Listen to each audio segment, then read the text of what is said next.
aujourd'hui le métier de plâtrier staffeur. Ce qui est sur la table, c'est essentiellement ce qu'on peut réaliser en staff.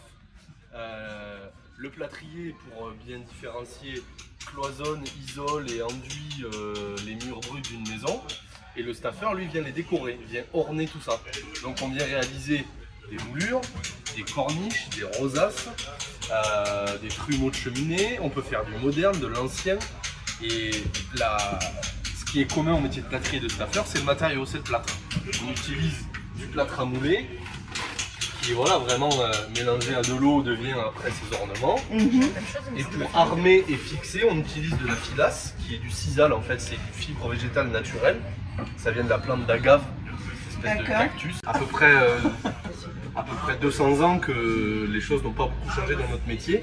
La grande arrivée, il y a 50-60 ans, ça a été le silicone, qui permet de démouler des choses qui ne démouleraient pas en plâtre.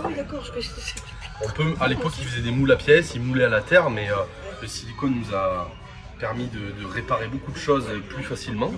Et après, ce que j'ai essayé de présenter, c'est les étapes pour, par exemple, traîner cette moulure. On vient réaliser le dessin ou alors copier une moulure existante. Si ça, on va dire que c'est une moulure de 6 mètres, une moulure qui a 1 mètre de haut.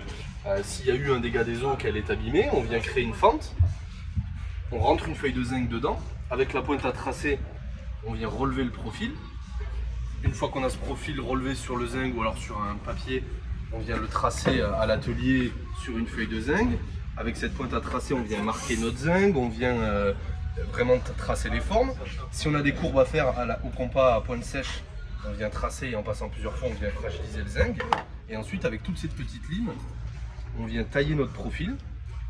On l'enchâsse sur du bois, on monte un traîneau. Et le geste après, il n'est pas compliqué. On vient verser du plâtre liquide et on vient passer notre traîneau et notre moulure sort. Et à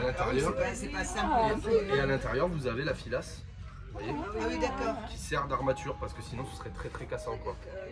Donc pour réaliser une moulure avec des filets, eh ben, on vient tailler dans du zinc.